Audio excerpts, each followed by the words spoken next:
नमस्कार, जय भारत न्यूज़ में आपका स्वागत है। मैं हूं आपके साथ गौरव झा। नोएडा सेक्टर 58-62 के समीप गौशाला में मौजूद हूं। बता दें कि यहां की गौशाला की स्थिति बेहद खराब दिखाई दे रही है। न ही गायों के संरक्षण के लिए गौशाला में न चारे की व्यवस्था, न साफ सफाई की व्यवस्था। योगी आदित्यनाथ के राज्य में बड़े बड़े वायदे खोखले दिखाई दे रहा है। आपको बता दें कि गौशाला में गायों के लिए ठंड के दिनों में उचित व्यवस्था नहीं दिखाई दे रहा है। यह अफसोस यह बेहद चिंताजनक है। नमस्कार, जय भारत न्यूज़ में आपका स्वागत है। मैं हूं आपके साथ गौरव झा। आज मैं नोएडा में सेक्टर 62 में गौशाला देखने आया हूं और यहां की कंडीशन देख रहा हूं, काफ़ी दयनीय है। तो आइए यहां के लोगों से, जो सफाई कर्मी हैं, जो यहां काम करने वाले लोग हैं, आइए आज हम उनसे बात करते हैं कि यहां की स्थिति के बारे में रूबरू होते हैं उनसे हम। तो सर, आपका शुभ नाम क्या है? मेरा नाम राकेश है। राकेश सर, आपसे जानना चाहेंगे कि ये गौशाला की स्थिति तो बिल्कुल ही दयनीय दिखाई दे रही है। तो क्या कंडीशन आप देख रहे हैं, क्या फुलफिल नहीं हो रहा है? फुलफिल्ड का सरकार से कोई मदद नहीं मिलती है कि अगर, और क्या ये हरा चारा नहीं, सरकार कोई मदद कर दी गायों के लिए, यही लोग चला रहे हैं अपने। अच्छा, गौशाला में सरकार की तरफ से जो आवंटित होती है, ये मतलब कि गाय के लिए जो कि अनाज या फिर कुछ खाने के लिए, तो वो सरकार की तरफ से नहीं मिल रही है? कोई कुछ नहीं मिलता है कि सरकार की तरफ से कहा जाता है कि 900 रुपया जन कितने मिलते, वो भी नहीं आता कि। अच्छा, 900 भी नहीं आ रहा है? नहीं। अच्छा, कोई पैसा नहीं आ रहा है यहाँ पे। हाँ। और ज़्यादा ही दिक्कत आ रही है गायों के बारे में।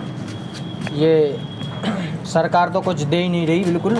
और जो लड़के हैं उनकी सैलरी जैसे भी करा के मिल रही है, लेकिन साफ़ सफाई ज़्यादातर ऐसी है। यहाँ पे खरंजा भी करवा दिया था, लेकिन वो भी टूट गया। सरकार अगर कुछ देगी तो इनके नीचे व्यवस्था सही होगी, और खाना भी इन्हें चारा वारा सब टाइम पे मिलेगा अगर सरकार कुछ देगी तो। अच्छा, मतलब कि चारा सब की जो व्यवस्थाएं हैं वो कि सही ढंग से उपलब्ध नहीं हो पाती? जी। तो आप लोग यहाँ पर कि जो काम कर रहे हैं, तो फिर आप लोगों को भी काफ़ी परेशानी का सामना करना पड़ता होगा? दिक्कत आती है हमें भी। तो फिर आप लोग कि किस बेस पे काम करते हैं यहाँ? हम तो एक ऐसे कार्यकर्ता की गायों की सेवा होती है। अच्छा। और भी है, जैसे करते रहते हैं।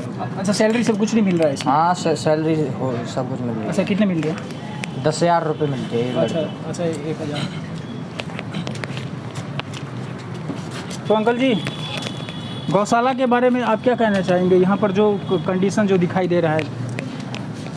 ठीक है, ज़रा अच्छी है, पानी उनी पड़ जाता है तब दिक्कत होता है। हाँ। ऐसे ठीक है रहते नहीं, जैसे कि देख रहा हूँ कि इसके ऊपर जो गाय को संरक्षण देने के लिए जो लगा है, उसके ऊपर ठीक ट्रांसफार्मर लगा हुआ है, जिससे अगर बिजली आए तो कभी भी परेशानी का सामना यहाँ करना पड़ सकता है। ये बहुत बड़ी चुनौती देखी जा सकती है कि कभी भी घटनाएँ घट सकती है इस तरह की। तो आइए हम थोड़ा दिखाते हैं, ट्रांसफार्मर की ओर ले चलते हैं आपको। इसी के ऊपर से ये देखिए, ऊपर जो लगा है, ये ट्रांसफार्मर लगा है।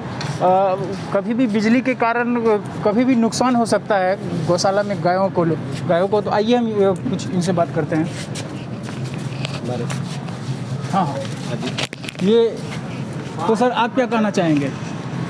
मैं तो यही कहना चाहूँगा कि सरकार से जो है विनती करना चाहूँगा कि यहाँ पे जो है गायों की ढंग से व्यवस्था करी जाए, जिससे हरा चारा की और भूसा हो गया, इन सब चीज़ों की व्यवस्था करी जाए। और जो ये खड़ंजा है, इसकी जगह RCC हो जाए तो और भी अच्छी व्यवस्था रहेगी गायों के लिए। अच्छा। अगर सरकार द्वारा कुछ मदद हो जाए तो। बाकी जब से गौशाला चल रही है, सरकार द्वारा कुछ भी मदद नहीं करी। जैसा कि आप लोग देख सकते हैं, योगी आदित्यनाथ जी के राज्य में हैं, नोएडा में 62 में। और यहाँ पर ऐसा बताया जा रहा है कि यहाँ पर गौशाला में गायों को लेकर किसी भी तरह का उचित प्रबंध नहीं है और सुविधाएं उपलब्ध नहीं हैं। लेकिन फिर भी ये कामगार लोग यहाँ पर काम कर रहे हैं आगे। तो नोएडा 62 में गौशाला में खड़ा हूँ।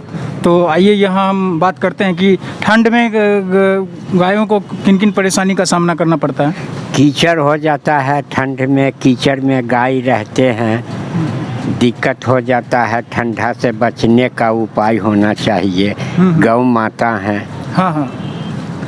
ये सभी को दूध देते हैं और सब इनका दूध पीते हैं। इनके लिए ठंड बहुत बचाव ज़रूरी है। ठंड से बचना चाहिए।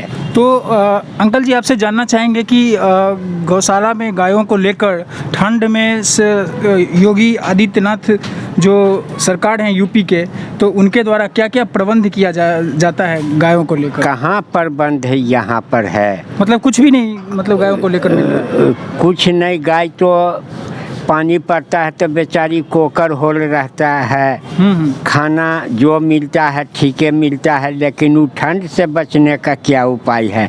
यहाँ जो रहते हैं कर्मचारी गौ का सेवा करते हैं बेचारे, लेकिन ये ठंड से बचने का उनके पास क्या उपाय है? वे तो योगी आदित्यनाथ ही न कर सकते हैं।